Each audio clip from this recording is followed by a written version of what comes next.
I step onto the vacant lot at dawn, the air still and damp, the kind of quiet that sounds like a held breath.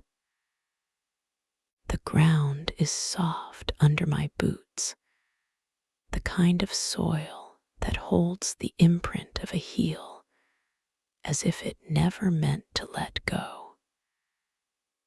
In the center, where nothing should be growing, a garden has taken root overnight. A winding gravel path, beds of greens I can't name, a tiny fountain that doesn't sigh so much as murmur, and a row of plants arranged like a sentence I am not yet allowed to finish. People gather along the fence like birds drawn to a single thorn.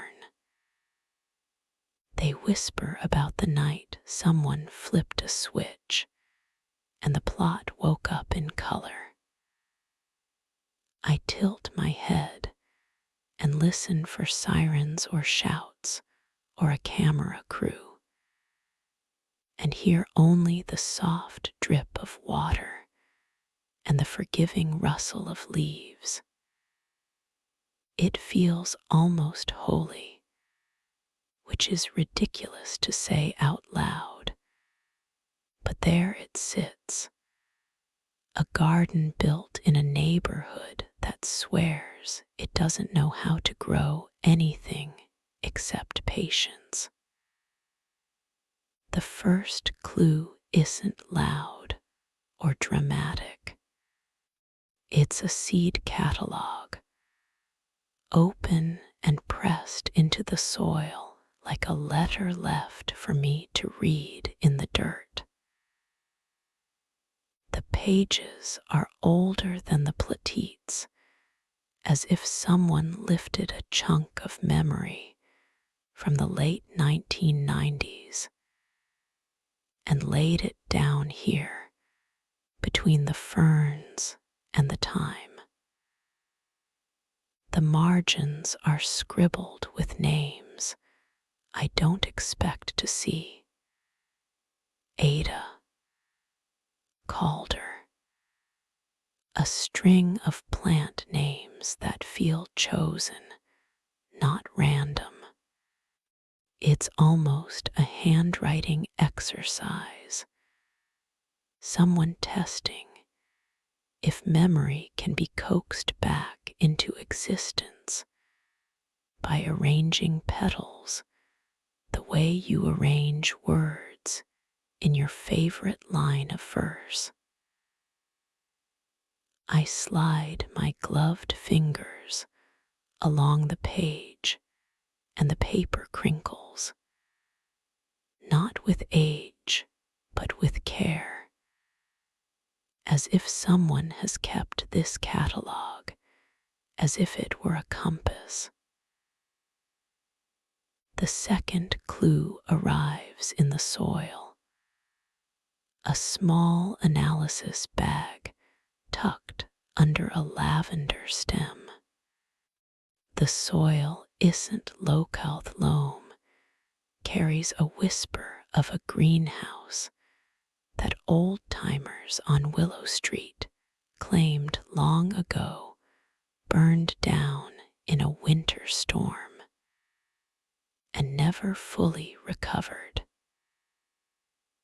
Inside, a particle of ash, a remnant from something that used to burn bright and then was buried in soot. It's nothing dramatic in itself, just a trace, but it makes you lean forward a little more and squint at the world, as if seeing through a glass you'd forgotten you owned. The third clue is a note folded inside the catalog sleeve, a verse from a poem about returning to a child's favorite place, a steady, careful hand. The writer signs nothing, but the rhythm of the handwriting is the kind you recognize from 100 polite letters to council meetings and school fundraisers. The note feels intimate, as if someone wanted the reader to know that this garden isn't vandalism or a stunt. It's memory dressed up in chlorophyll and rain. I hold the note to the light and notice a sting of citrus on my tongue, the kind of smell memory you didn't realize you were chasing until it returns, and with it, a ache you forgot you were carrying. I pull Elena Vasquez aside, the neighbor who tends the little community garden near the corner bus stop. She has the kind of face that reads weather and time without needing to ask questions. She tells me she saw Henry Calder next door a few nights ago, a man who has lived on this block longer than most of the kids have been alive. A widower who rarely steps outside except to water potted geraniums that look like they've learned to forgive him for something none of us ever understood. She swears he looks at the lot with something closest to longing, as if he's been watching a dream he once had slip through his fingers and land here, in a place he can visit without leaving his house. She admits she's kept tabs on him because this town is small and people are noisy. But she refuses to pretend there's anything dramatic going on other than a deeply stubborn urge to grow something that might have grown in Ada's garden years ago. The fourth clue lands when I sit in the seed shop run by Theo Park, a man who can name the seed of every weed in an old photograph. He's got the kind of memory that's useless for traffic stops, but priceless for cross-referencing catalogs, a talent for mapping human longing onto the shape of a seed. Theo traces the particular varieties in the garden beds and shrugs. It isn't the variety that's telling him the story, it's the dates. Each catalog page lines up with a year in Calder's lifeth years he buried with Ada, the years when he lost her, the years he kept planting in hope that the memory wouldn't rot in the soil of mourning. He shows me a calendar stitched to the back wall, with days circled in pencil. Ada's birthday, Ada's garden, Ada's joke about watering the wrong plant and watching it laugh at him. The more I learn, the more I am forced to admit that this is a person's private map, not a street-side tableau.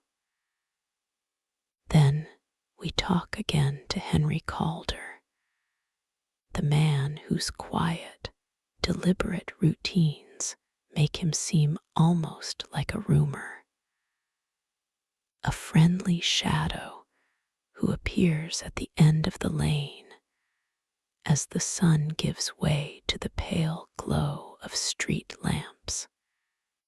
He invites me into a small room behind his house where the air tastes faintly of damp earth and old paper.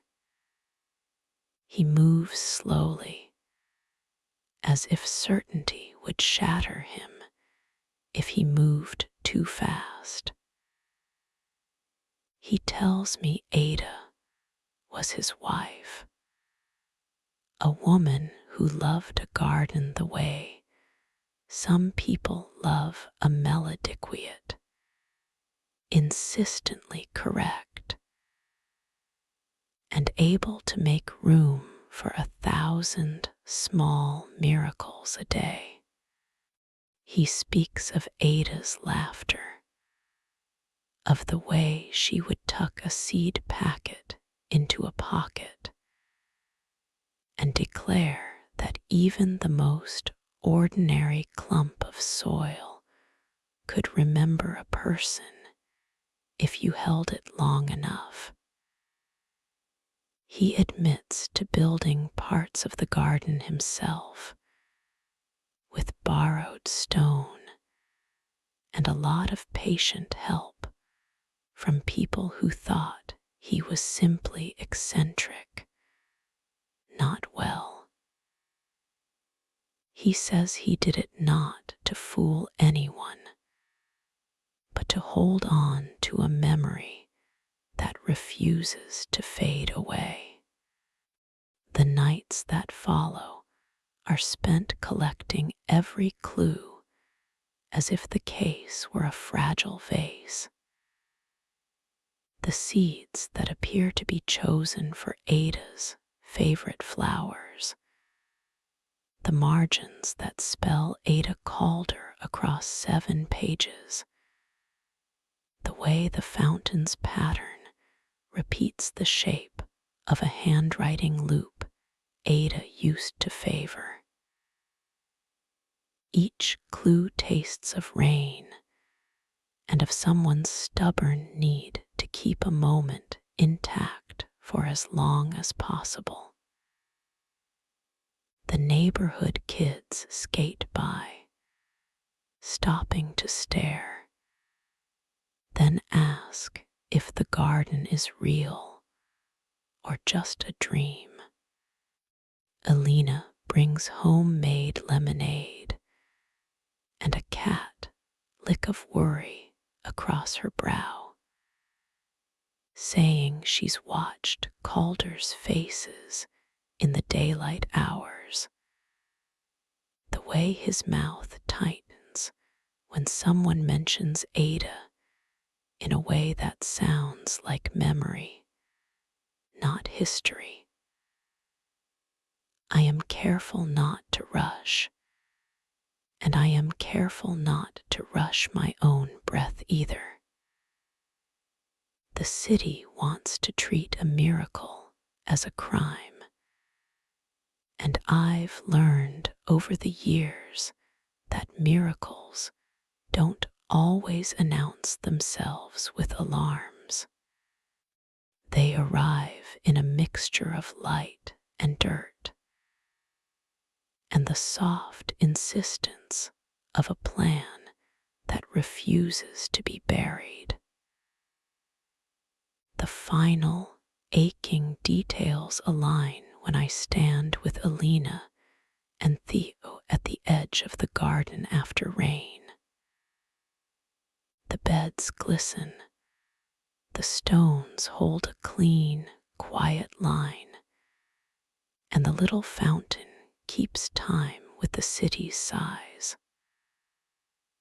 On the last catalog page, as if someone pressed the whole of a life into the corner of a page, I see it the margins form a name, and generic one, but Ada Calder.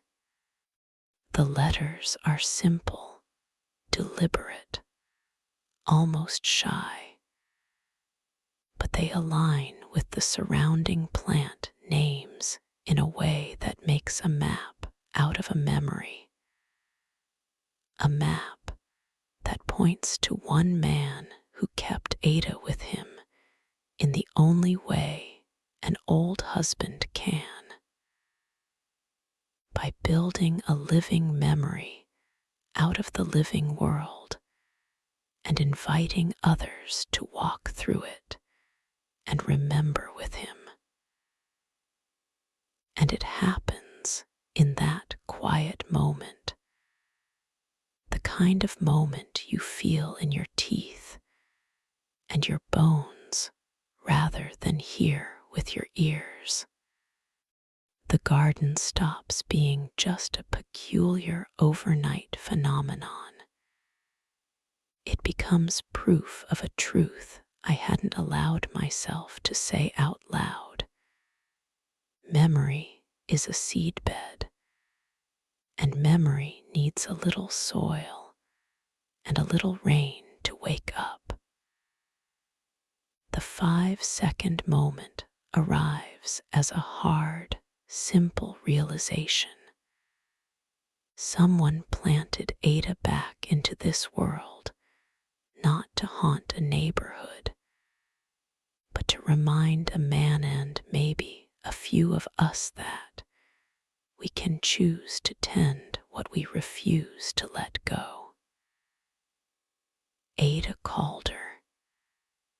Ada Calder. The air seems to hold its breath with me for a long, slow moment.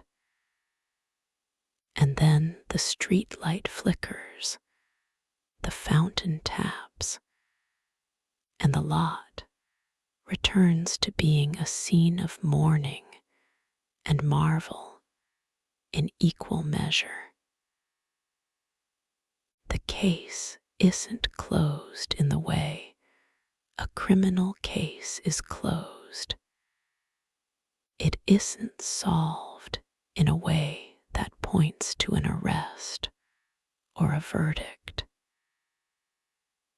It's closed in a way that changes how I see what a crime might bear isn't.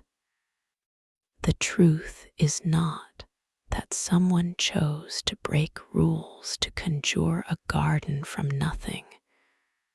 The truth is that someone chose to remember out loud, and the rest of us learned to listen.